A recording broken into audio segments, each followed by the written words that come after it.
Good evening. Hello, everybody. Hello. I want to thank all the students, faculty, and any community members who might be with us tonight in the audience. You're in for a delightful evening. This evening is co-sponsored by the Leadership Division in the School of Professional Studies, as well as the Communication Leadership Program, and of course in both the Master's Program and the Bachelor's Program, Lambda Pi Eta Iota Rho, which is the Honor Society for the National Communication Association. And the President is with us tonight. She'll welcome her members. Corinne? I just want to thank everyone for being here. We're very excited to hear this speech tonight, and thank our members who are, I see you guys in the audience for being here, so thank you. Thanks, Corinne. Thank you. Kathy Nolte is the graduate member. I don't see her. She's here, right over here. I'm right here. Oh, do you want to say anything, Kathy? Thank you all for being here. Oh, okay, thank you. All right. Just a little bit of background on this series and what we're doing and what we try to do here in the community. The Master's Program in Communication Leadership Studies has been part of the university since 2004. We were recognized as the most innovative program in communication among more than 8,000 universities worldwide, and recognized for our concern for students, ethics, and global engagement. And part of that innovation has been our annual Visiting Scholar in Residence, which happens almost each spring, sometimes not quite spring. The weather's a little cold for really spring-like conditions. Brenda joins a list of very distinguished scholars by being our 10th. This is the 10th year of us having someone here with us. Just some things I must share with you about who this lady is before she shares with you her wisdom. Brenda has a PhD from Howard University as well as an MA from Howard. Earned her BA at Case Western in Cleveland, Ohio. She's the Associate Vice Chancellor for Diversity Inclusion, the Chief Diversity Officer at the University of Colorado, Denver. She also is a Professor of Communication and serves as Master Mentor of the Tenure Track Faculty Mentoring Program at the university. Her research and teaching areas are organizational communication, diversity, group communication, and critical pedagogy. Among her numerous publications is a groundbreaking and many say awesome book entitled Difference Matters. I happen to have the collector's edition, first edition. I haven't got her signed it yet, but I will get it signed. Some of you have the newer edition. That looks slightly different, right? I've known Brenda for more than 20 years in my professional associations. When Brenda rises at our meetings to raise a question or explain a thought, the audience listens because they know she will carry wisdom in her words. She's received numerous awards and accolades, including the Francis Merritt Award for Outstanding Contributions to the Lives of Women in Communication from the National Communication Association. She received the first Faculty Ally of the Year Award from the Gay, Lesbian, Bisexual, Transgender Alliance at the University of Colorado, Boulder. In January of 2006, she received the annual award for Outstanding Achievement for Commitment to Diversity at the University of Colorado in Denver. She was also named Master Teacher by the Western States Communication Association, a small honor I also have the pleasure of receiving at one point or another. Yours may have been small. Yeah, and really, for me, she also was the Carol C. Arnold Distinguished Lecturer at the National Communication Association's annual convention. That's like creme de la creme, top of the top. If your peers in that National Association want to hear from you, you're highly valued, right? To this list, I can also add, take it from me, at our Western Communication Association sock hops, she's a great dancer. Right? Seriously though, if you want to read a seminal work on communication and social identity, you want to read Difference Matters. She discusses how communication establishes and enacts identity with power dynamics while providing historical overviews showing how race, gender, social class, sexuality, ability, and age have varied throughout time and place.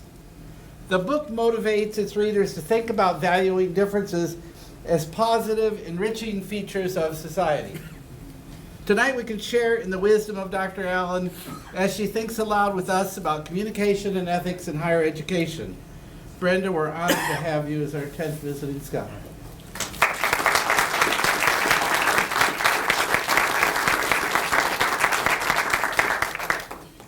Thank you so much, John. When John contacted me to invite me to come to be a visiting scholar, I was really honored. And in fact, part of how I don't know if it was prior to that invitation or part of the invitation, is he sent me a picture that I'm actually in the hall, what is it, the Hall of Scholars, or that my picture is there. And so I said, if this department really thinks that highly of me, and also I think that highly of Dr. John Caputo, then I am pleased to make the time to come here.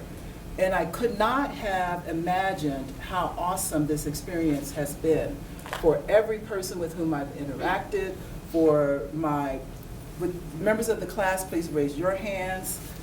One of the best classes I've ever had the pleasure of teaching, even though we've been together only 7 hours, with some time online beforehand. So and then the experiences I've had with the colleagues who are part of this wonderful department, as well as with others in terms of doing a teaching workshop and doing a workshop with the impact group on the role of privilege in our lives. And just in walking around well, not walking around too much, right, in Spokane with this cold weather, but just interacting with people in this city has just been a remarkably positive experience. And so I love that I can culminate it with talking with you tonight about communication, ethics, and diversity in higher education. So I'm grateful and I am honored. Decisions, decisions, decisions. We as human beings are constantly making decisions of some kind, whether minor or major. Will I put this pin on this jacket? Will I wear these earrings? Will I make these students do what I told them I wanted them to do from the beginning, or will I allow them some flexibility, right? Decisions are a key part of all of our lives. And in the academy, we make so many different kinds of decisions that we don't necessarily pause to think about the implications of those decisions. And that's part of what I want us to think and feel about this evening. I begin with 2 stories to set the tone. There's an opportunity at a campus I'm familiar with for campus administrators to select 2 women to participate in a year-long leadership institute within that region, where they will go and meet with other women who have been selected from other campuses as being identified as emergent leaders. So recently that decision was made, and the 3 candidates included one woman who was brand new, very brand new to the campus, who had a director position, another woman, and by the way, these 3 women were in the same unit. So one woman had just joined the campus. She was a director. Another woman had been on the campus for 7 years, came to the campus as one who already had a record of leadership, as did the first woman, but had been in that position 7 years and had already engaged in a variety of leadership service within that unit. The third woman, and so these 2 were directors. The third woman was not a director. However, she was in charge of a major community organization that was affiliated with the campus. She had been with the university for 13 years. Well, the decision was made to send the first woman who again had just joined the campus. The decision was made to send her. When I heard about this, I inquired in terms of how the decision was made. And I was told that the decision was made because this was a way for this woman to network and to become familiar with the other women in the region. So on surface, that sounds like a reasonable, right, rationale, even as you have the other two women clearly shown commitment, demonstrated that in a variety of ways, relatively similar kind of portfolios. The other important variable here is that the first woman is white, the second woman is African American, the third woman is Latina. And for a university that claims to value diversity, for that not seeming to have been factored into the decision seems to be a shame, right? So that's the first story. Second story is, as associate dean a few years ago, one of my duties was to sit in on the academic ethics decisions. And I noticed that a lot of those cases had to do with students from a certain country. And I'm not going to name the country because I don't want to further stigmatize students who come from that country. So I noticed that a lot of these students who were accused of plagiarism came from this particular country. And as I thought about that, I wondered, in terms of the decision-making, which the decision-making was boiled down to, did they cheat or not, and how do we sanction them? Well, I thought about it and I said, perhaps there's something culturally in terms of what we define as plagiarism versus how these students have been taught to enact the role of student. And I said, let's step back from this and take a look at how we're making those decisions. So those are the two stories. I want you to keep them in mind as we think and talk and feel about the notion of communication, ethics, and diversity in higher education. And why these stories matter is the premise of my talk tonight, which is I would like for us to be much more thoughtful and proactive in decision-making by including ethics and diversity, the combination of ethics and diversity. And I see this as particularly relevant to this university in terms of your mission, which is to foster a mature commitment to the dignity of the human person, social justice, diversity, intercultural competence, global engagement, solidarity with the poor and vulnerable, and care for the planet. So if you look at that, it's rife, I think, with issues related to diversity, ethics, right? Communication, etc. So I'm very pleased to share this message with you and invite you, every one of you, whether you are an alum, whether you're a community member, whether you're currently a student, a faculty member, to think about the implications of this idea that I believe we need to be much more vigilant in terms of thinking about how we're making decisions related to diversity. So the idea here is that diversity is positive, advantageous, and helpful to individuals, institutions, and society. So that's a basic premise. And so if we believe that and we want to enact that, how are our decisions factoring that in, if at all? I'm going to start by defining some of the key terms, and then I will share with you some of the ideas related to a diversity ethics of decision making. All right, so start with ethics. Ethics is something we often talk about and refer to, but I think it's always important to clarify, well, what are we talking about here? In this case, it's a system of moral principles governing the appropriate conduct for a person or group. So right away, when you look at that definition, it's saying appropriate, right? And the question becomes appropriate to whom, appropriate for whom. And the systems in which we find ourselves in society at large, and certainly in higher education, are so infused with taken for granted knowledge and ways of doing things. To the extent that I am confident that my colleague, and by the way, that decision in terms of which woman to select was left for one person to make that decision. And when I asked what are the criteria, I was told, well, they're in the call. And I looked at the call, it said, demonstrated commitment to leadership. That was it.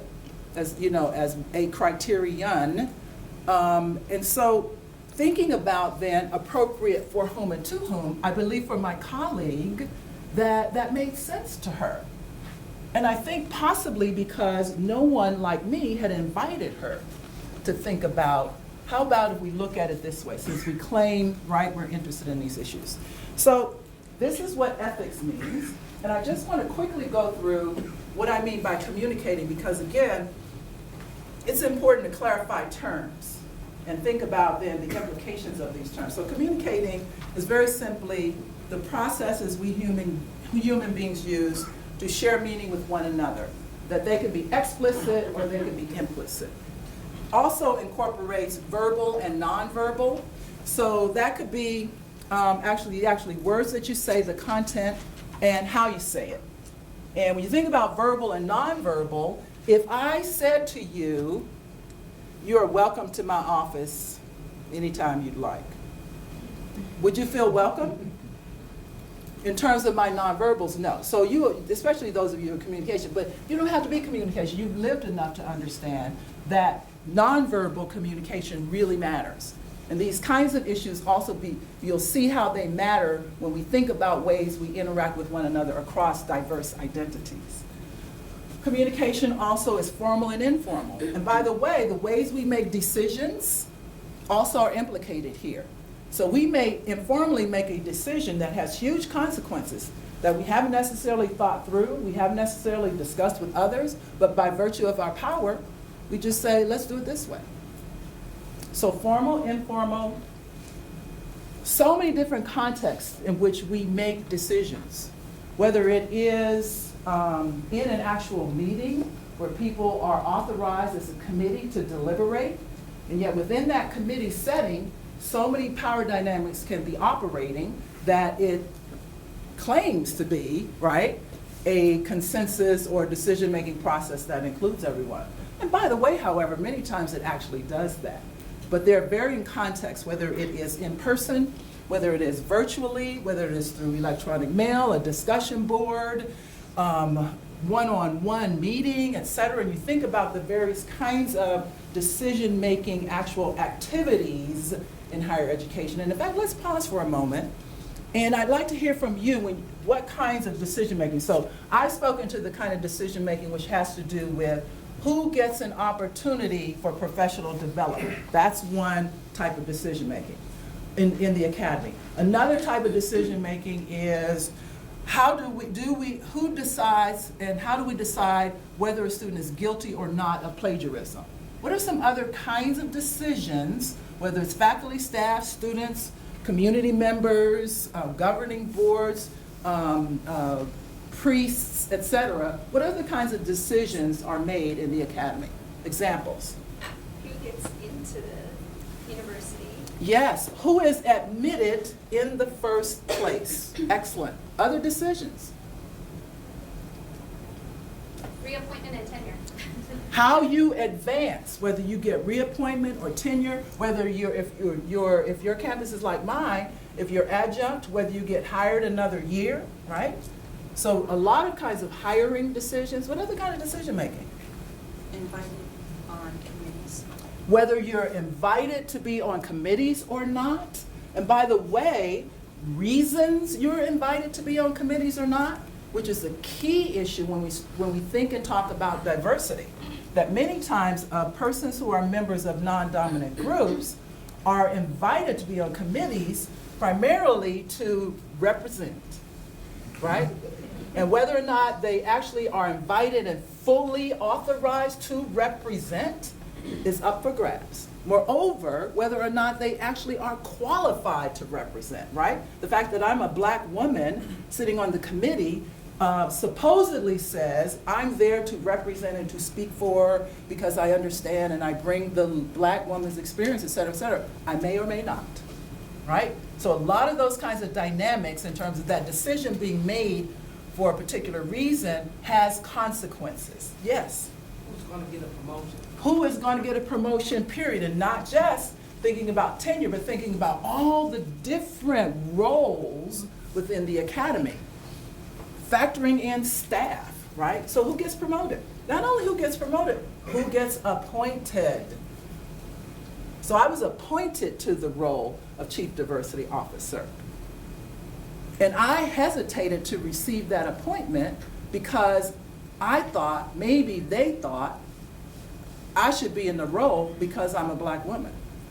When I knew I should be in the role because I am fully qualified to take it on in terms of taking a comprehensive approach to diversity and inclusion, as you've heard, as a scholar, research, teaching, etc.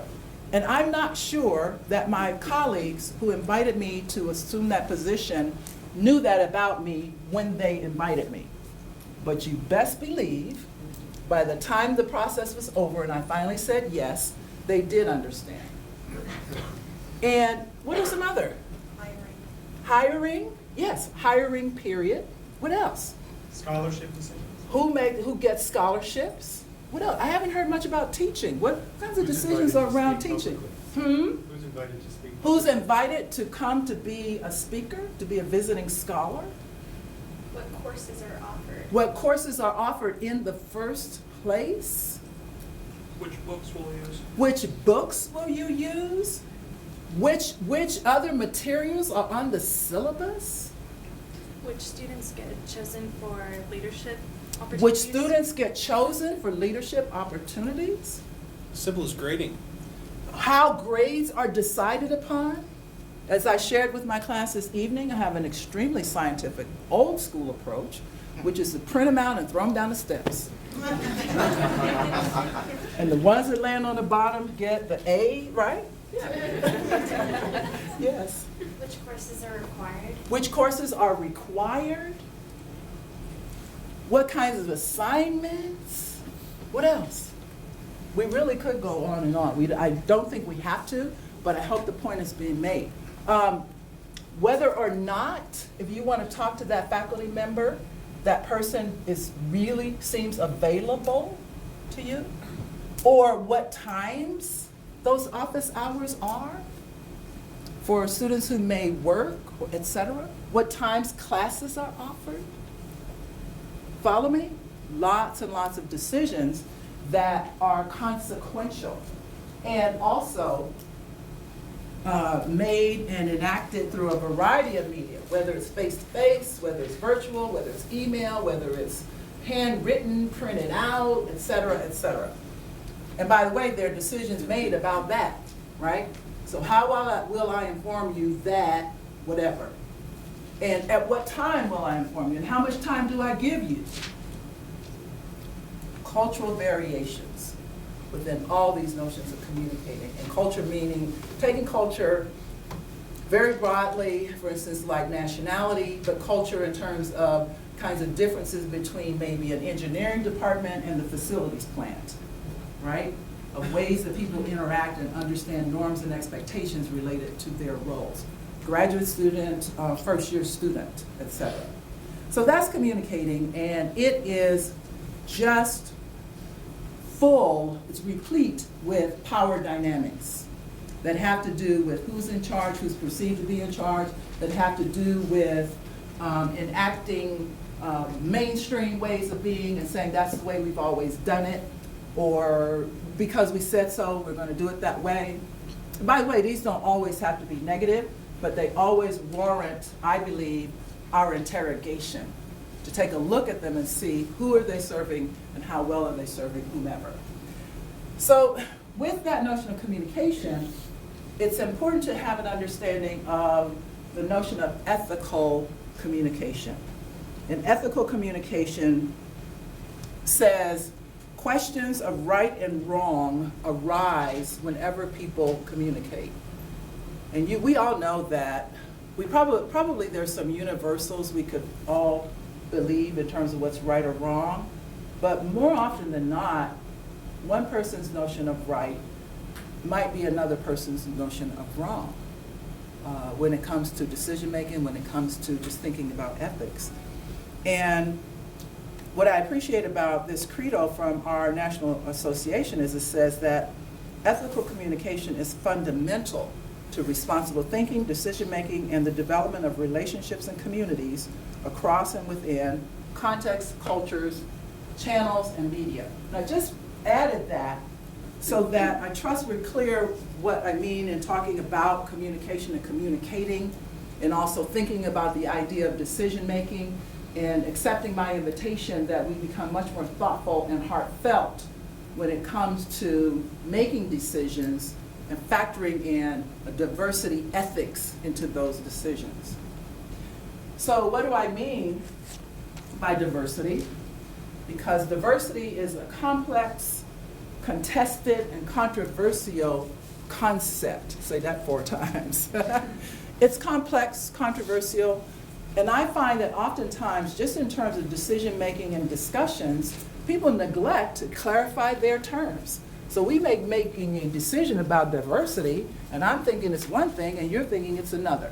So I want to clarify to you, when I say diversity, I'm talking about ways that human beings differ from one another, and in particular thinking about those categories of identity that have been traditionally disenfranchised, especially in the United States. So that, and also thinking about that each of these categories will tend to have members who are dominant and those who are non-dominant. Gender, race, class, age, ability, sexuality, veteran status, religion, nationality. Did I miss anything as a key aspect of identity? And so what's happening on many campuses is this claim to value diversity, this notion that we want to demonstrate that we value diversity, that gets played out in various ways.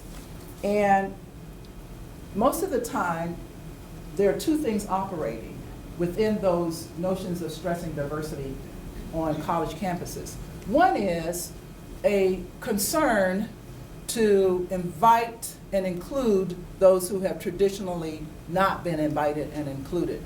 And another often is to provide a certain kind of educational experience for all students that prepares them for a global society. So those are like 2 basics. But then there are many more that I may or may not talk about a bit later. So that's diversity, and diversity matters because of, and I'm sure you've heard them, the population trends and projections. There's more of them than ever before, whoever those them might be. Perhaps you know, I think it was last year.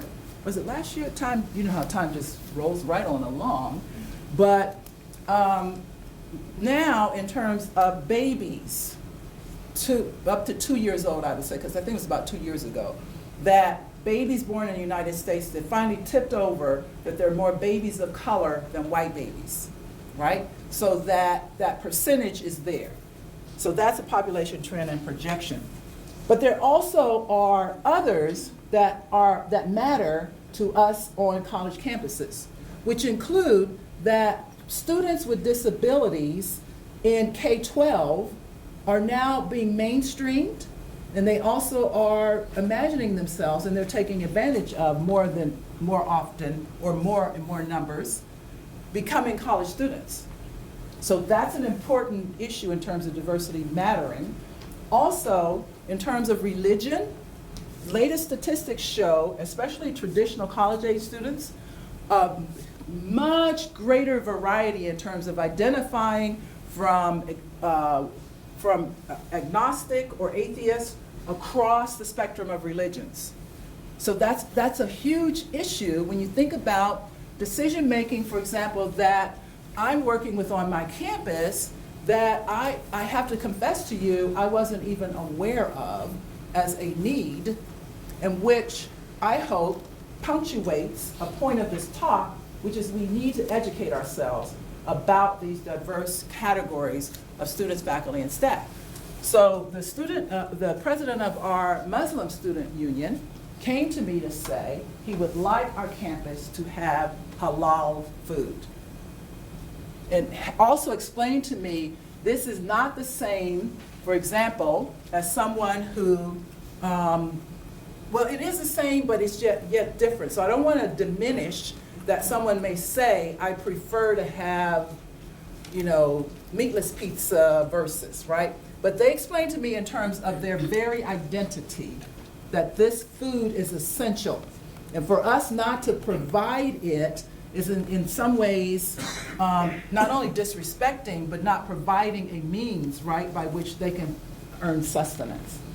So my point is, that's another, the religion. There's also veterans. I don't know if it's so in this area, but certainly in Colorado, so many returning vets are our students, many of whom blend in terms of how they appear, but many of whom have had traumatic experiences in ways if we don't understand that and we're interacting with them in a particular way and we're making decisions about them, we are doing them a disservice. So those are just a few of the kinds of trends to be aware of. Moreover, in terms of persons who self-identify as GLBTQ, many more of them are out and saying this is who we are. And therefore, and not to mention that and saying, so because you're out, we should be paying attention and thoughtful, but also for those who identify in those ways, but do not express that that's who they are for any number of reasons. So we also have globalization, and we have, despite, this is the 50th year of the Civil Rights Act, and I think that's awesome. And I know we have made progress because I would imagine, I don't know how long ago, I'm going to so many different colleges and universities doing this work. The course I'm teaching is on multicultural leadership that has a text, one of the textbooks is written by a Latina called Salsa, Soul, and Spirit, where she's looking at African American, Native American, and Hispanic ways of leading. Speaking of, books you choose or books that are available. That in itself is a sign of progress, even as we have a long way to go. So there are persistent inequities, and most exciting for me, there's potential for positive change. So with that, let's talk about, in terms of why diversity matters, why does higher education matter? Well, higher education, it turns out, is one of the primary places where we help each other construct our identities, our sense of who we are, through our interactions, through our, which are outside of the classroom, through the kinds of things we experience in the classroom, etc. So it's a primary site of that. It's also a place where, even though the numbers I stated, for instance, race and ethnicity, etc., the proportions are changing, we still are, in terms of where we live and the kinds of activities we engage in, we're still a relatively segregated country, such that higher education is a place where many of our students in particular are now interacting with people from these different categories that I mentioned. So it matters when we think about diversity, we think about the notion of ethics and decision making. It also is, again, I'm excited to say, a context for change, a place where we can actually make a difference in the world. And for that notion, I appreciate a statement by educator Paulo Freire, who said, education can either be the place that perpetuates the status quo, keeps things the way they've always been, or it can be a place of liberation and change. And I think if we think about diversity and ethics and communication in the way I'm suggesting tonight, we will be much more likely in terms of affecting that kind of change. And yet there are many challenges that we need to face. They include, oftentimes when we talk about diversity, we value the numbers, right? And this is not to say numbers shouldn't matter, because critical mass and thinking about bottom line, right? I think that's a key part of this, is who are our constituents going to be in 10 to 15 years? Or, if you have more people of color, are we likely to have more of those as our consumers or students? Well, guess what? Not necessarily so. Given the other kinds of inequities that persist in terms of poor education, in terms of other cultural kinds of distinctions, that even though you have that 50+% as babies, by the time they get to be the age of being a senior in high school, many of them will have dropped out due to so many of these kinds of inequities. Many of them, if they're children and families where no one has gone to college yet, may not even see that as a viable option, et cetera. So, but my point is, we tend to value diversity by the numbers. So that one of the things I'm working with on my campus is that a lot of our efforts that are even going into students of color are neglecting to consider American Indian students because their numbers are so low. And that's a travesty, right? Why should the number be the only criterion for deciding? And again, this is how these decisions get made.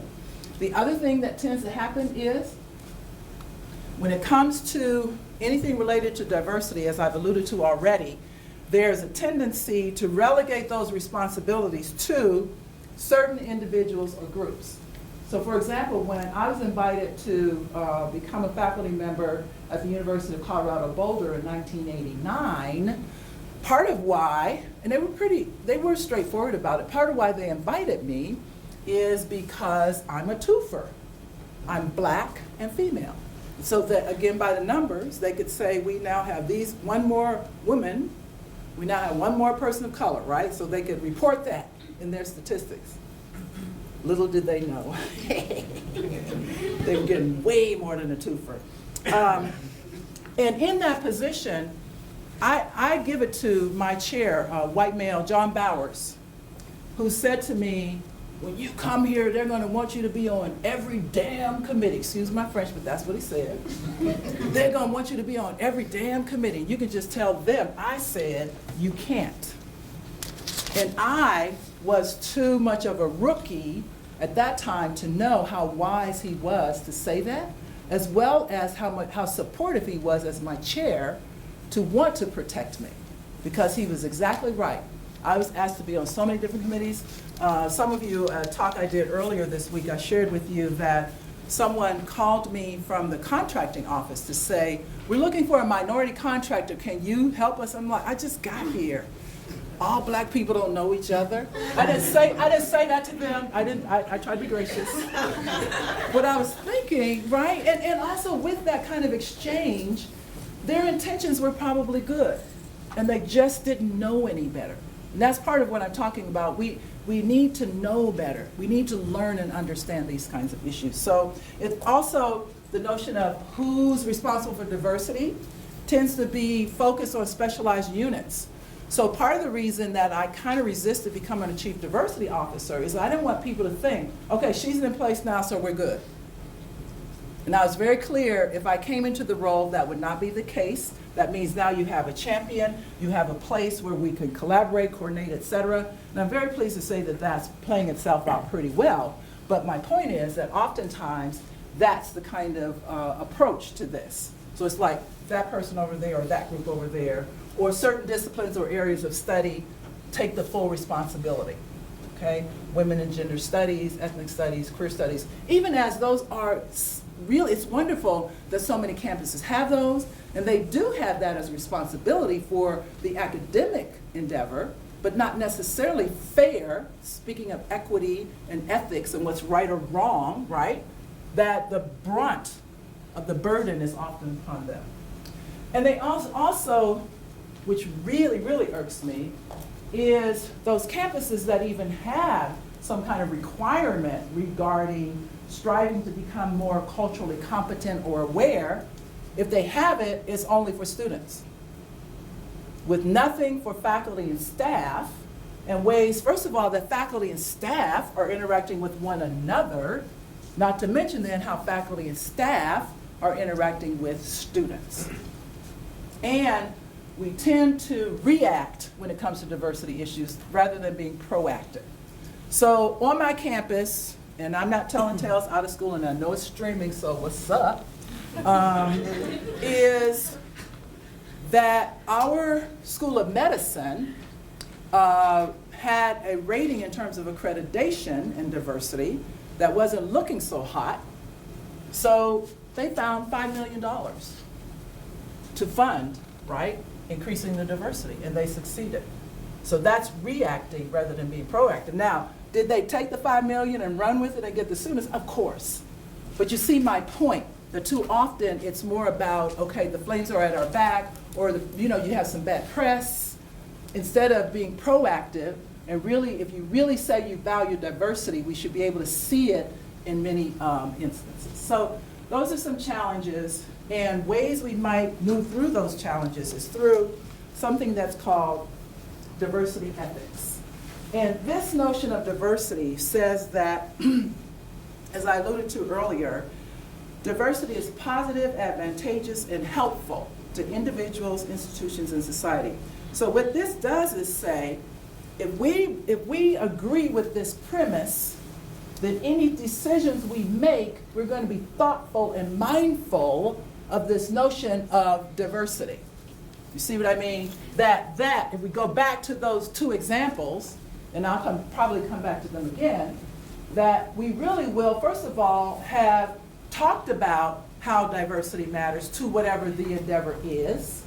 One of the things I've been doing since I've come into my new role is most recently working with a search committee we have 2 dean positions open, and we have 1 director of the Office of International Affairs.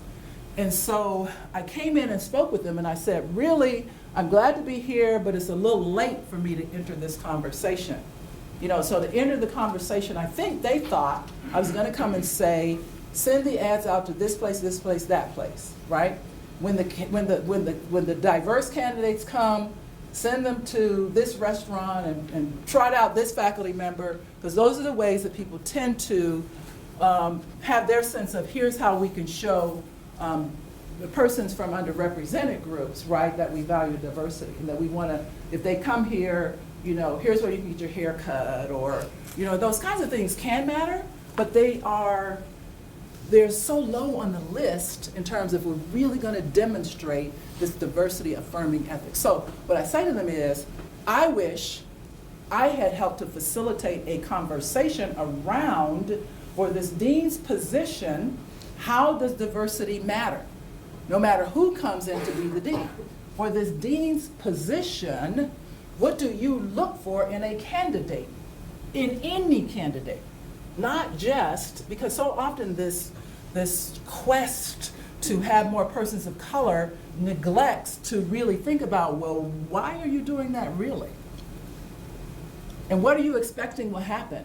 I once did a session for a Hispanic serving institution that just really wants more Hispanic faculty. And by the way, that institution is one of my adopted institutions, and I really, really, really enjoy working with them because they're taking this work very, very seriously. Even as maybe when they first invited me, they wanted that list, right? Do this, do this, do this. So my first meeting with the chairs, I spent a half an hour with them asking them to think and talk and make a list of why you want more faculty of color, why you want more Hispanic faculty. And in fact, I offered it to them as a brainstorming activity and said, list as many things as you can. And when they did that, they were really surprised that it went beyond. The first one is something like, what do you think the first reason, well, one of the first reasons why people say in a Hispanic serving institution we want more Hispanic faculty? What would you think would be a reason for that? Huh? Culture. And what about culture? The Hispanic faculty will be able to understand the students. Yes, very, very good. And that's exactly right. And by the way, that's an important reason. So as I say, there are more reasons, don't get me wrong. That's a very important reason. Research shows that students who see people like them, especially students who are members of underrepresented groups, are more likely to do better. Now that is not a guarantee, but it's something that I recall from way back when I was at Covington Elementary School, and there were 2 black teachers. We probably were calling ourselves colored then. 2 colored teachers, Miss Thornhill and Mr. Tabor. I wanted to be in their classes so badly, and I was a teacher's pet, and in all my classes with all my wonderful white teachers, by the way. So don't get me wrong when I say this; it's nothing against them, but I was yearning, right? And I told Mom, she said, you know, whoever they assign you, that's who you get. So it's like, okay. And I didn't have a black teacher until I went to Howard University as a master's student. So it's something that oftentimes members of dominant groups don't understand because of the privilege of seeing themselves represented at every turn, and in particular in positions of power and authority. So you're exactly right that that's a reason. What's another reason? So more Hispanic faculty can be valued for those Hispanic students. Yes? Want to see somebody that looks like you that's going to teach you. Yes. So deeper is that person teaching you looks like you, that validates you, that makes you even aspire. I mean, one of the things we're striving to do is have more of these underrepresented groups go into the university, into the faculty. Now, how's that going to work out if you really don't feel represented and subconsciously or maybe consciously don't feel invited and welcome? Especially if you're paying attention to the few persons of color who are there and the ways that sometimes we are treated and the expectations around represented, around being on committees and so forth. So the other reasons included, then you have that voice that I talked about earlier. Then you have somebody who, et cetera, et cetera. But then they got into understanding that their own lives might be enriched if they have someone in terms of their curriculum, in terms of things that they're doing in their teaching and learning endeavor, that they also all students could potentially benefit from having diverse faculty. So there are many, many reasons, yes. I think the other thing is understanding their community. Understanding their community. And so perhaps understanding, right, that because you are a person of a certain race or ethnicity, that you may understand what it's like for the student who comes from a similar community. But guess what? There's some fault in that logic. That includes, I read of a case where a faculty really wanted to hire Hispanic faculty, and they hired someone from, I think it was from South America, who also came from a position of privilege, and who therefore did not understand the communities. And by the way, this is not anything against that faculty member. Please understand, everything I'm sharing with you is about observing and recognizing that these issues are complex. And too often we treat them as if they're simple. It's because you're not educated to even understand, right? If a faculty member comes from this place because they have a Hispanic surname, right? Then that means they're going to be able to relate to the students, et cetera, et cetera. So even as that's true, it's not always a given. So this is what diversity ethics invites us to do. Think about diversity in that way. And there are many promising practices when it comes to diversity matters, when it comes to thinking about communication, to thinking about education. And those include, a promising practice is visible and sustained commitment of leaders on the campus to diversity. Diversity is everybody's responsibility. So that when I talk with those search committees, I say, if first of all, if your ad says, such and such university is committed to diversity, it's like, okay, I hope so. You know, sort of that rubber stamp, let's get this in the ad, get it over with.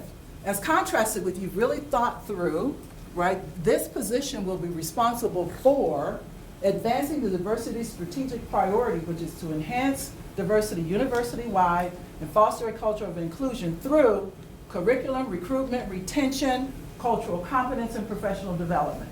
So no matter who applies for that position, they should get it. This really matters to us. And that should pull through everything else you do.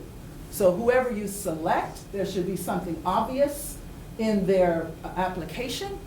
Whoever comes to campus for an interview, you should have a specific question or questions related to that the committee has agreed is going to have this much weight as you deliberate. And I said to them, so I want all finalists as part of their itinerary to come and meet with me. And I said, by the way, I don't want that just to be the women or the people of color, right? All candidates come and talk with me. By the way, I don't want to say like, come talk to me, but more like, come and talk with me so I can help you understand. We are indeed serious about these issues. I value learning more about what you've done and what you'd like to do, because we're going to be a partner, and I don't care who it is. And I said to those committee members as well, in your zeal to try to find a person of color or a woman or someone who is out as gay, lesbian, or bisexual or transgender, do not become exclusive to that white candidate who has clear record of commitment to diversity and inclusion. In fact, that person may be more likely to advance that effort coming in with the track record with the other white leaders and so forth who are there. So that's how I view thinking about diversity and inclusion, and thinking about then the decision making and the ethics of making the right or wrong decision, of making a fair decision, is something where you set forth, here's who we are and what we're talking about. So diversity is everyone's responsibility. You have to have some kind of plan. My platform is systemic, strategic, and sustainable.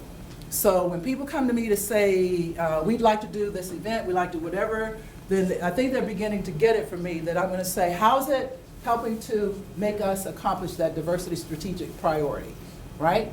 Because having some entertainment group come and entertain, perhaps you need, not perhaps, you need to go get that from somebody else, unless you're going to also include some kind of educational component, unless you're going to show me where on this list of our priorities you really believe this is going to make a difference. So strategic planning, different kinds of assessment, trying to figure out what's going on. That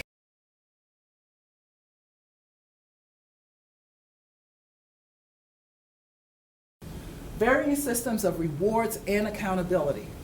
Because a lot of these issues are, we say we value them, but there's no consequences, there's no rewards. For many of us who do, and I did, those first years, I did so much service. I sat on so many more committees. When my department hired me, they hired 2 other women, and they were white women, and they didn't do anywhere near. Now this again, it's not anything against them. It's just an observation of the expectations of what I would do. And me being, I want to help people, right, and I do. I still said yes, even though the man told me, right? I said yes. And I had one of the other, there were only 2 other black women on that campus. One of them came up to me. I won an award for faculty advocate for the Black Student Alliance. And at that ceremony, she came up to me and said, that's not going to mean a thing when it comes to tenure and promotion, right? She just kept it real. But you know what I said to her? I don't care, because I appreciate that I mean something to these students.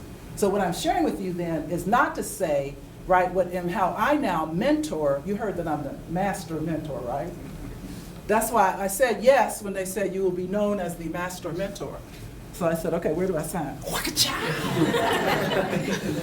So as master mentor, how I mentor people in thinking in particular of this issue of faculty and staff of color being expected to serve and represent in particular ways, I say something similar to what Dr. Bowers said to me. They are going to want you to be on so many committees, and I encourage you to choose those that matter to you. To be careful of how you use your time, but also part of what Dr. Bowers didn't understand is that my own socialization as a black woman from Youngstown, Ohio, raised in the 50s and the 60s, I was taught to care for others. I was taught, as Patricia Hill Collins talks about, the ethic of care, and that's a key part of who I am and what I do bring to the table. And if I had it to do over again, I would still be working with those students, whether my colleagues or anybody else ever knew about it, whether they ever gave me an award. Because I remember very clearly walking across campus one day after graduation, and a young black female student came up to me and she said, Dr. Allen, you don't know me. My name is Allison Cotton, and every time I saw you on campus, you would look at me and you'd say hi and ask me how I was doing, and I think you meant it, and that meant the world to me. She later went on to get her PhD on that campus and asked me to be the external member of her dissertation committee. I ran into her in the Safeway about 4 years ago, and I heard that she's now teaching at Metropolitan State. At that point, it was now it's Metropolitan State University. But we stood in the produce aisle of the Safeway, and she told me a story of her dissertation committee experience, of the fact of me being in the room and the way that the questions I asked and the way I, in my own way, reassured her, got her through that experience. And I never saw, you know, I wasn't aware of the struggle she was having. And I share these stories with you, my friends, not to say, look at me, I'm all of that, I did this, but rather I hope to bring alive these kinds of concepts and experiences and ways we communicate or not, and ways that, again, oftentimes, I get it, that sometimes members of dominant groups, how could you know about these things? So I held a retention symposium on my campus which looked at how can we retain faculty of color.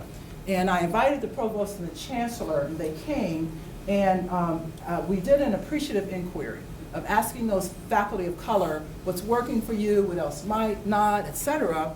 And that following day, the provost and the chancellor separately came to my office to thank me and to say they learned things that they just didn't know. And when I shared this with a Latina whom I'm mentoring, she said, well, how could they not know that? And I said, well, how could they know that?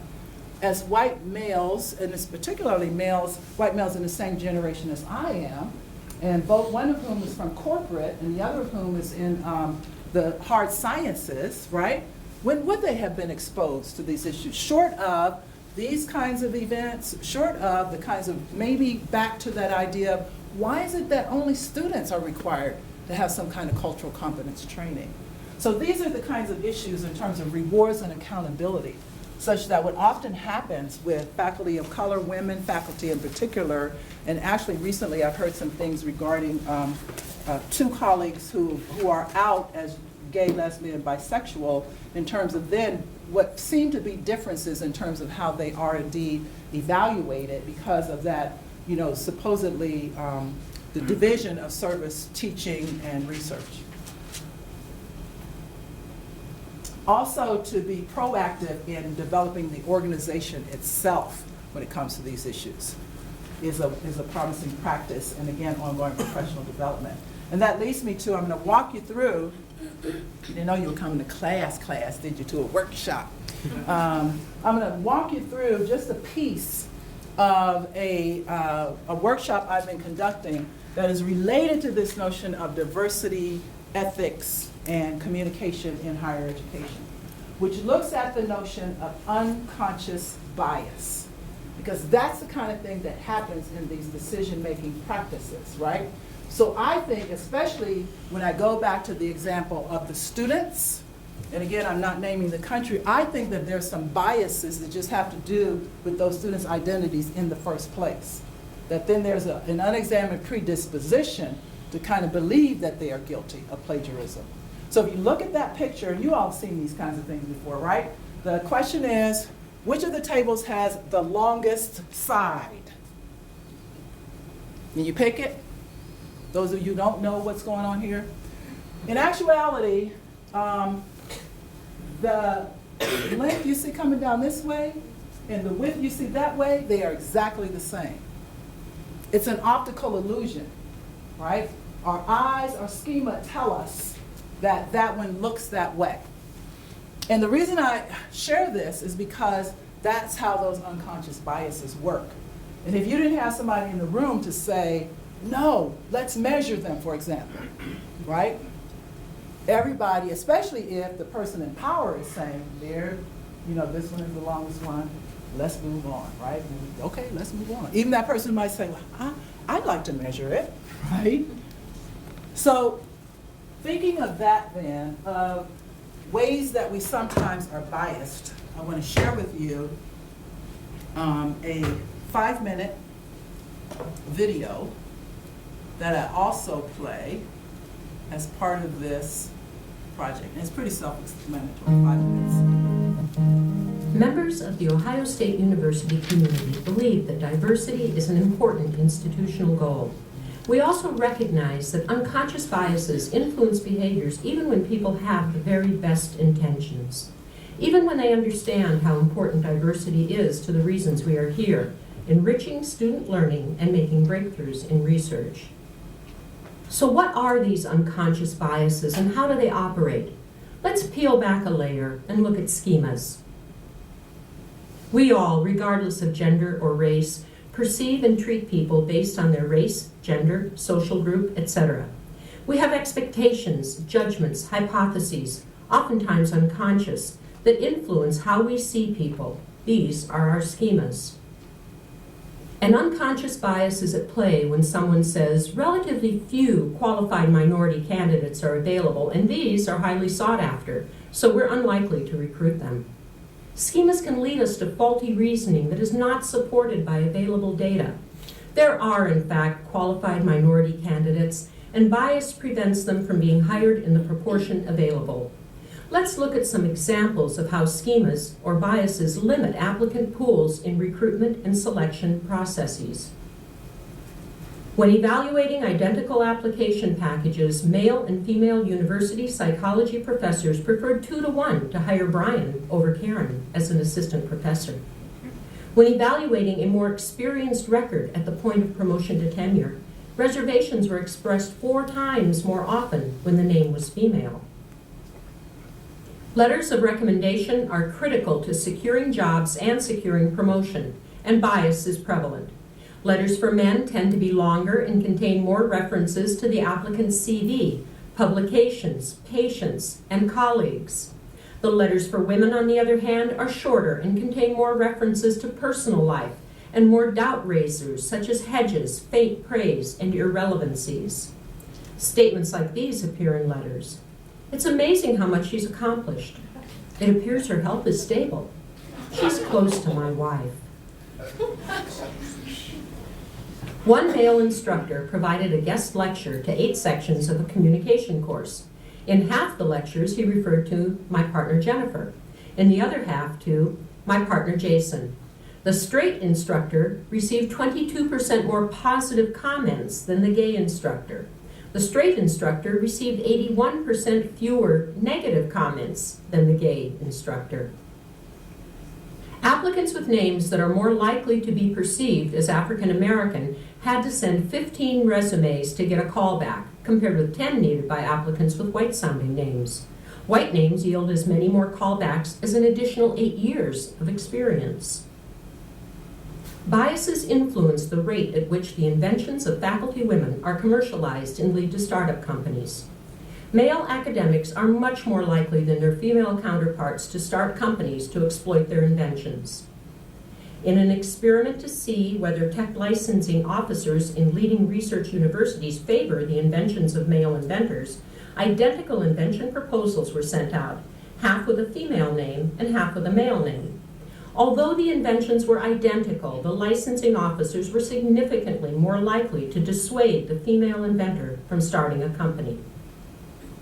In a study in the American Journal of Sociology using identical applications, evaluators rated mothers as less competent and committed to paid work than women who were not mothers. Prospective employers called mothers back about half as often as those who are not mothers. Mothers were less likely to be recommended for hire, promotion, and management, and were offered lower starting salaries than women who were not mothers. Fathers were not disadvantaged in the hiring process. Fathers were seen as more committed to paid work and offered higher starting salaries than men who were not fathers. So how can we chip away at pervasive schemas and achieve a diverse faculty of outstanding scholars and teachers who represent different genders, cultures, races, ethnicities, backgrounds, and work and life experiences? Biases hide in plain sight.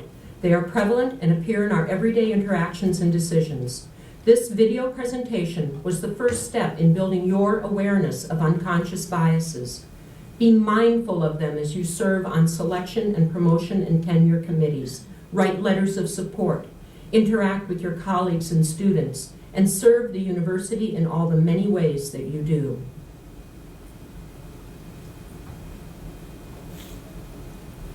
And by the way, even as that was related to thinking about hiring. I trust you see how relevant it is when we think about all the other kinds of decision-making processes we talked about earlier.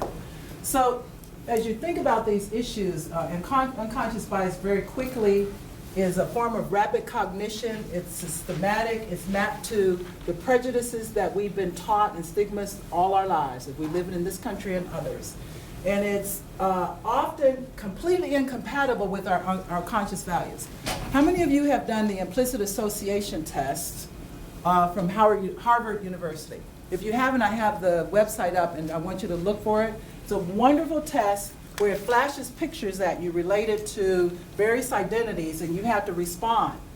And at the end of it, it tells you who you tend to have a preference for based on your reaction.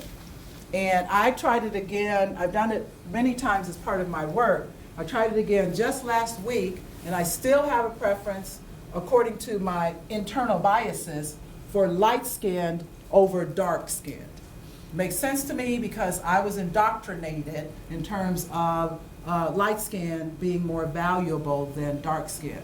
And so I'm not aware of that in interactions, but who knows how that might show itself up elsewhere. So basically, this notion of unconscious bias is well documented. So those are just some of the researches that's been done. There's one that was done, perhaps you've heard of, with band orchestra leaders, where the people rehearse, they audition behind a curtain, and they're much more likely to hire many more women. And these are people who would say, I'm not, I would hire anyone. But these ways we've been indoctrinated are so embedded in ways that we can't understand. And so there's lots of research that supports it, that it replicates the social hierarchy, influences our behavior, and you can see why it's significant to diversity ethics, yet it can be managed and reduced.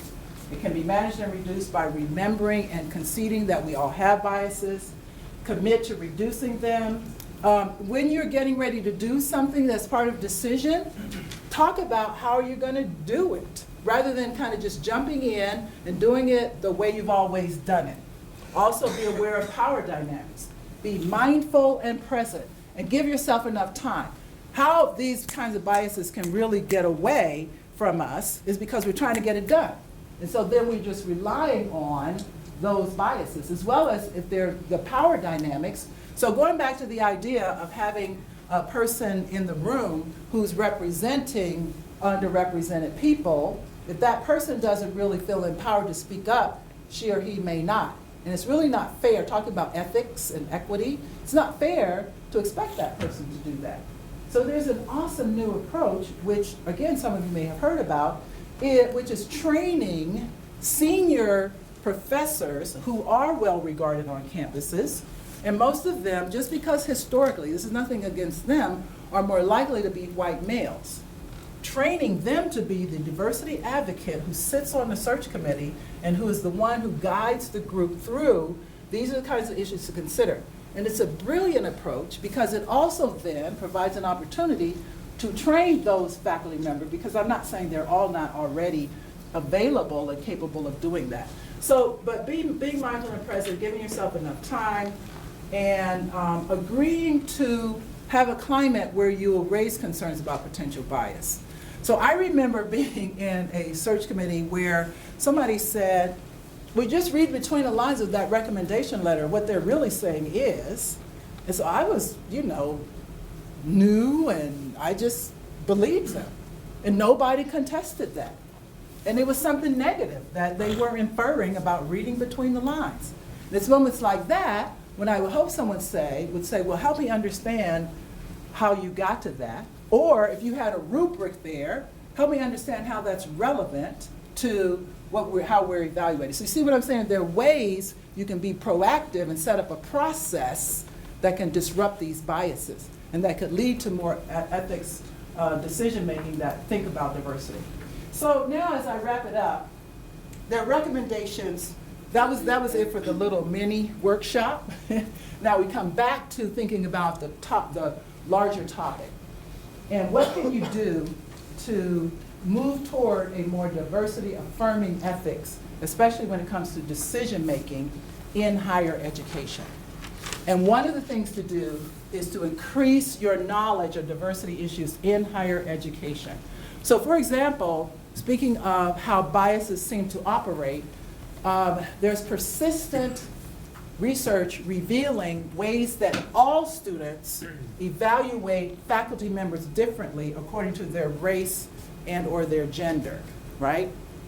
And so understanding that research becomes pivotal when that junior faculty member is trying to, especially if that junior faculty member also teaches some kind of controversial topic, especially if that junior faculty member is the only one in the department who teaches that. So really kind of sticking out as a sore thumb in many ways and inviting students to think and feel about issues that in some ways are threatening to them. Well, understanding that research can be helpful in terms of helping that faculty member present a portfolio that at least provides some insight in terms of what might be happening. So increasing knowledge, working within your spheres of influence. So key to this notion of diversity affirming ethics is for all of us to feel not only committed but empowered to try to make a difference. Because the kind of change that I am encouraging us to imagine and actually work toward is going to require individuals as well as the institution. And some of us should not be waiting on our institutions. Part of why I got excited to come into this role as being in the provost cabinet is because now I am there where I can really dare to think about transforming the whole institution, but I wasn't waiting on that. It started way back in my classrooms, and I would tell teaching assistants, graduate teaching assistants, when you close the door to that classroom, that's you and your students. And if you're presenting things that inspire and appeal to them in service of social justice, then you can begin to make that difference. If you can find your allies, if you can agree, for instance, the guidelines for interaction that I've shared with you all in the department, right, to agree that in our classes, in our department, so you get what I'm saying. So work within your spheres of influence, strive to create an ethical climate where you're actually questioning in a respectful way, how are we going to decide this?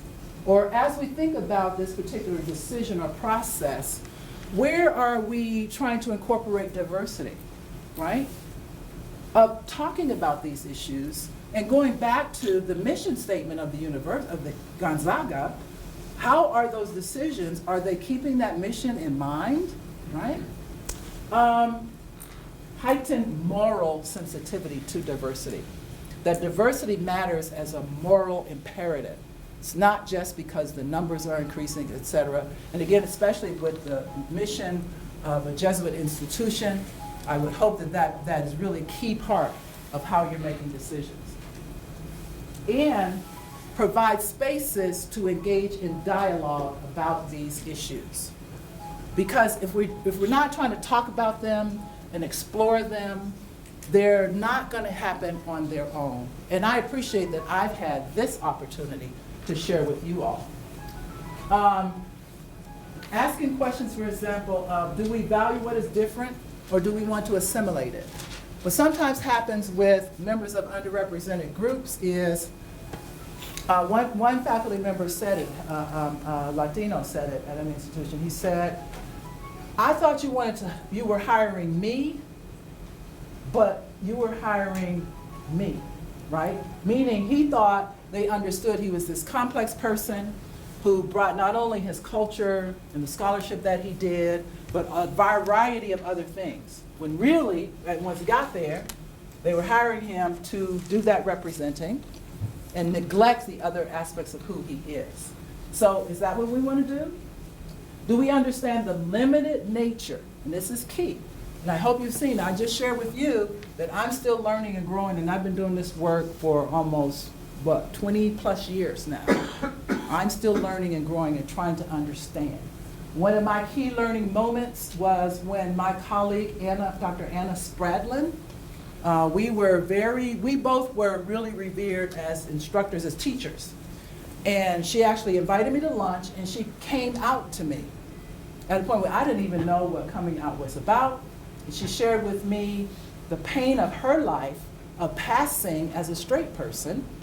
And that was really pivotal for me because I was struggling with trying to help white students understand white privilege But once she shared with me that I have straight privilege, that I was oblivious to, right? My empathy for why white people might not understand race privilege went through the roof. Because it's, as I've said before, it's like asking that fish, so how's that water? And the fish is like, what water? Because the world is just designed and made. And that means we should not vilify the fish. We should help the fish understand. Fish, you're in the water. Everybody doesn't have water like that. So how about you, swim through that water and help me learn how to swim, or let me help you show, how you can be on land. I don't know where I can go with that analogy. I hope you get my drift, which is, as we think about diversity being everyone's responsibility, part of our responsibility is recognizing all of us have limited knowledge paradigms. So a real good example for me is when, and I think I may have shared it with the group the other day, when one of my black friends and I were previewing a long time ago, The Color of Fear. Have you seen that one? Which shows a group of men from different races and ethnicities talking about their experiences as men connected with their race. And so at the point when, there's a point in this video where one of the African American men is sharing a story, and one of the white men says, "Oh my goodness, I didn't know that." And my friend was indignant. How could he not know that? Very similar to the example I gave earlier. How could he not know that? And I said, well, Angel, how could he know that, right? So the film goes on, and then the Asian man begins to share some of his experiences. Anna says, I didn't know that. You know what I did? How could you not know that, right? So we all have things we can learn, and also we need to understand that we've made them all up. They're constructed, they're based on power, they vary across time, and that means we can construct something different and something better. Do we actively seek out and integrate the diversity that just might be vital? I love that word. The diversity that might be vital for our institutional and societal sustainability. So ethic decision-making then is guided by moral principles and values such as respect for persons, justice, and compassion. It doesn't tell people what to think, but rather tells people what to think about when they're making ethical decisions. So with that, I'm going to wrap it up and go back to those two stories.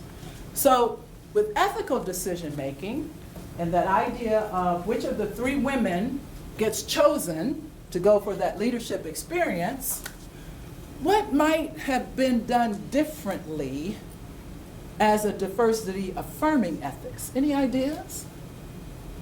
What might have been done differently than what I shared with you happened? Yes? We look at all of the qualifications. Yes. Not just particular one. Yes. So that, thank you, that idea of saying, well, even I want to support this woman because she's new to our campus, so I'm going to give her this opportunity so she can network.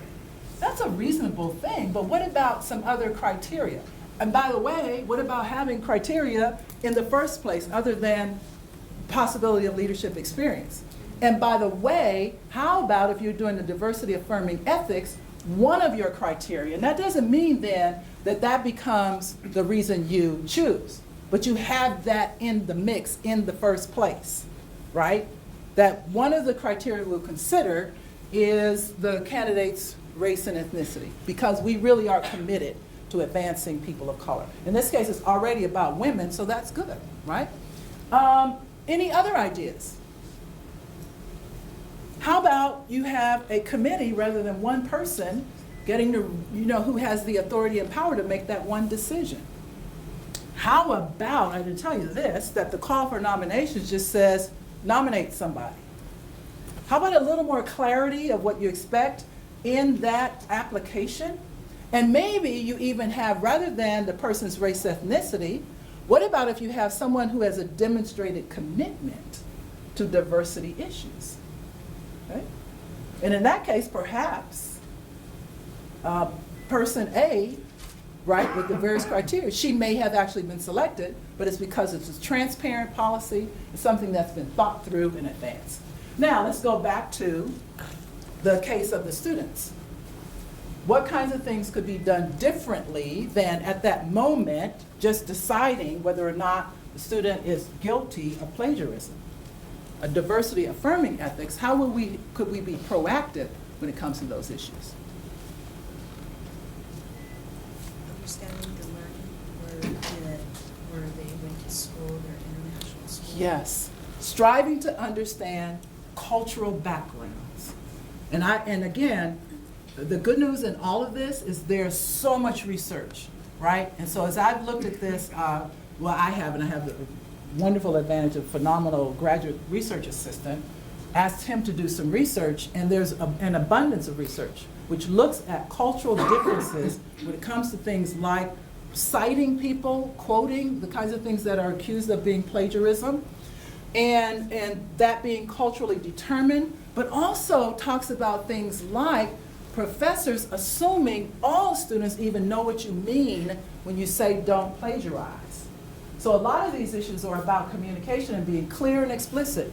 So you actually have students who are from the United States citizens, first generation, who don't understand some of these kinds of issues. Now, I could go all the way back to my childhood when writing a report meant pull down the encyclopedia and copy, right, from the book, and that's your report. So students and others are coming to us with experiences where we're assuming they know and understand. So by the way, this doesn't mean you can just do whatever, but it means you deserve. Here's how I say with inclusion, is no matter who you are as faculty, prospective, former, current faculty, staff, or student, you feel like you are welcome here. In fact, you feel as if we knew you were coming. And at every turn of your experience, and that's every single student, right? We're demonstrating that to you. So thinking about, okay, I'm the faculty member, I don't want students to cheat. I want to say don't plagiarize. Plagiarize. So many people, they even know that word. So instead, how about I walk them through, here's exactly what it means. How about I give them the resources or point them to resources for, here's how you do citations correctly. How about I'm very clear, if you do that, here's the points that'll be taken off. Because some of these students just seem to be blindsided that they didn't even know that this is a consequence, okay? So there are lots of things you can do to be proactive for diversity affirming ethics. And as I think then about those examples and many others, and I hope that as I've shared these with you, you've gotten in touch with some examples of being in on decisions or making decisions and seeing ways that you can improve, of seeing ways that you can be conscientious and conscious and understanding my call, my request for this is based on this notion of a diversity affirming ethics. It's based on this notion of transforming our world, of really valuing the diversity that already exists and that's going to grow.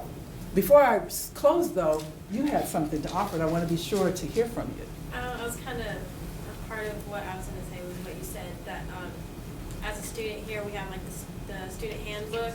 Yes. I don't know that many people who actually take the time to read it. Mhm. So I know personally some of my professors explicitly say in the first week of class, this is what I mean by plagiarism, don't do this, you'll get a good grade. So by having that communication, Exactly. without that barrier, it's much more easier to have a universal grasp of what plagiarism is. Very nice. Thank you so much. And I'm pleased that you're having that experience, which aligns with this example. And the more, if that's redundant, that's okay. And by the way, what some of my colleagues would say, I'm glad you offered this, some of my colleagues would say it's in the student handbook and be really kind of rigid about it. And technically they're right. And you know what, I just realized I should say to them, do you know what's in the faculty handbook? Because some of the questions I get from people, it's like, RT, you know that statement, RT, I'm not gonna say it. RTFM, you don't know that one? Anyway, I'm glad you don't. So read the you know what manual, right? And so part of it as well is not only the golden rule, do unto others as you would have them do unto you, but also the platinum rule. do unto others as they would have you do unto them. And the only way you can do that is to grow in understanding of how that operates for them. Thank you.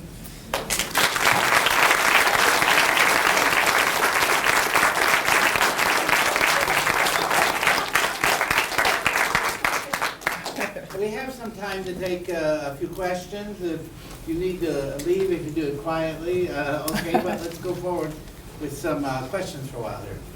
Yes. Oh, book, it's in our bookstore, Difference Matters. You got one, don't worry. You can also purchase it online through Amazon and many other types. Waveland, I think, the publisher sells it direct as well. Yes. And there's a lot of nice stuff about Brenda up on the website if you go look on the web. Over here. I just want to say, and you can recruit professors, faculty of color, but when you want to retain them, it will be important to connect within that community. For instance, if you're trying to recruit a Latino member, then the university should connect with the Latino community and invite that group in to meet prospective faculty, and so forth with the different ethnic groups. Yes, thank you. And in fact, that idea is important in terms of seeking to understand any of our candidates and their needs. And my being Black does matter to me. And I was very pleased that when I got to the University of Colorado Boulder, actually the 3 Black people who live there, no, I'm kidding. That's just wrong.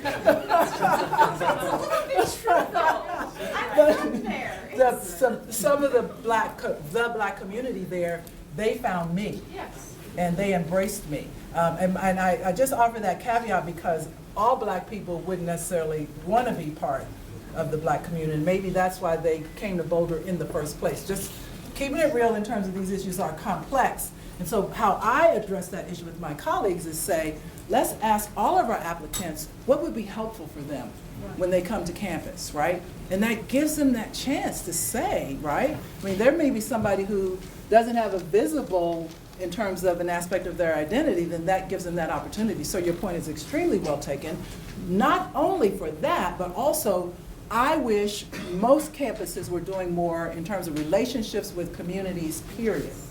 So I was working with a campus that was sending their students all across the world, right, to do service learning and to do et cetera, when right literally in their backyard was a poor community of color where one of their faculty had actually made that connection, and those students were having a phenomenal experience that was actually going to be much more connected to what most of them were going to do when they graduated anyway.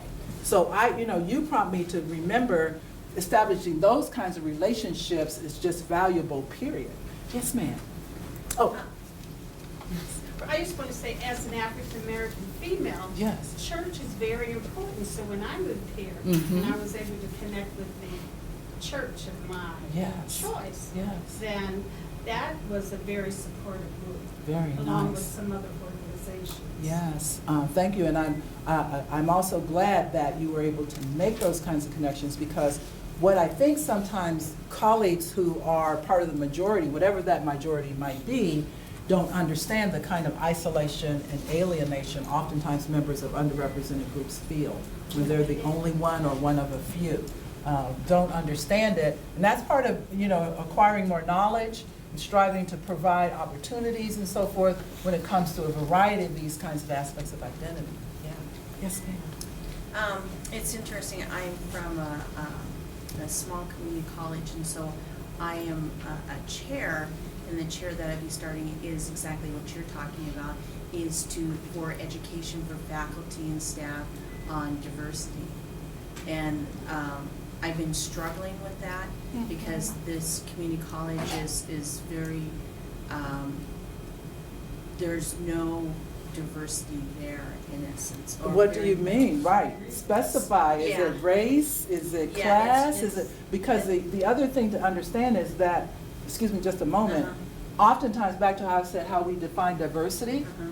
a lot of times people are talking about underrepresented racial ethnic minorities. And so I say, let's say that's who we mean, because I learned very quickly that on that Boulder campus, there's lots of diversity. There's just not much racial diversity, right? So diversity in terms of religion, in terms of, even though many of them were middle class or higher, there were others who weren't, right? So again, I just invite that kind of clarity because the danger on that campus was my white colleagues looking at those white students as if they were homogeneous. And it was talking about ethical implications. That wasn't fair to them. So please, though, tell me in terms of your institution. Yeah, and that's exactly it, is trying to explain the different identities. Yes. And, you know, that this is all diverse. Yes, You know, and good. trying to get them to understand that, you know, you may look at me as the chair and you're putting me in that position, but you need to understand the whole. Yes, You very know, nice. And so to be able to do all the education, and I explained to him, I said, this is more than just faculty and staff. We have to start with the board of trustees. Oh, the trustees, please. all the way down, because we cannot be grassroots. That's right. You know, we have to bring the whole in, Mhm. you know. So So how long have you been doing that? Well, when I first wanted to be on the committee, they told me I couldn't be on the committee. Because? Because I said, okay, how many people? Well, we have 10. I said, so you can't have 11? Good for you. Yeah, and so anyway, so they said, well, you can be on the events committee for diversity. I'm an event person. Oh, okay, at least it Yes. was related, Yeah, okay. and so I said, really? I said, I think I could, so then I said, you know, now I want to be the chair of that committee. And so when we get new administration Power. in, right? And then I said, I want to Resistance. be the chair now. Very Because good. of the different backing we have. Yes, So it made a difference. very good. I applaud you in terms of, that's the kind of thinking of sphere of influence. Where can you strive to make a difference, to assert and to contribute? I applaud you and I wish you well. Two more questions, three more questions. One, anybody after that have a question, or is this gonna be our last? Okay, Evelyn, you're up. Thank you so much for sharing with us. Could you speak a little bit of student retention on a campus like our campus? Yeah, so thinking about student retention is crucial to this notion of diversity affirming ethics and how and why diversity matters in higher education. And part of it, one thing is to know your numbers, right?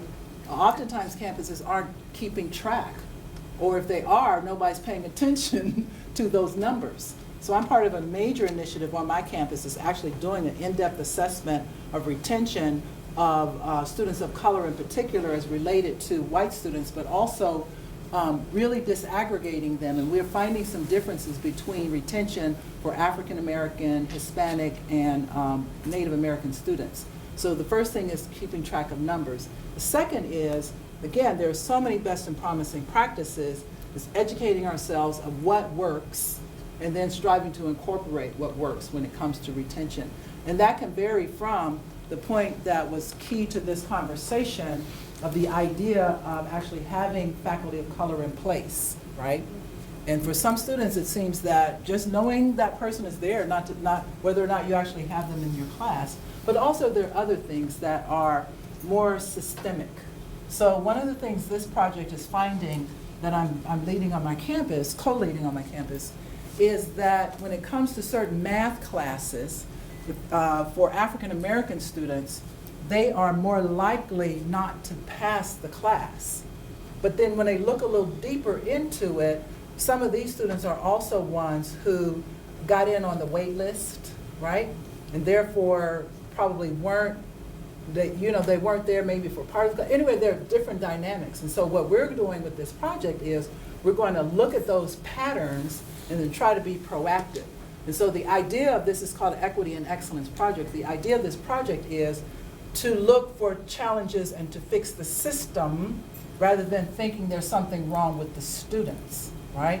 And the other thing we looked at syllabi in those math classes to see how culturally diverse are the syllabi and the experiences that the students are having. Because research shows, right, that if you have the kinds of experiences, examples, again, that idea of someone like me, that's part of the process, that students are more likely to thrive, okay?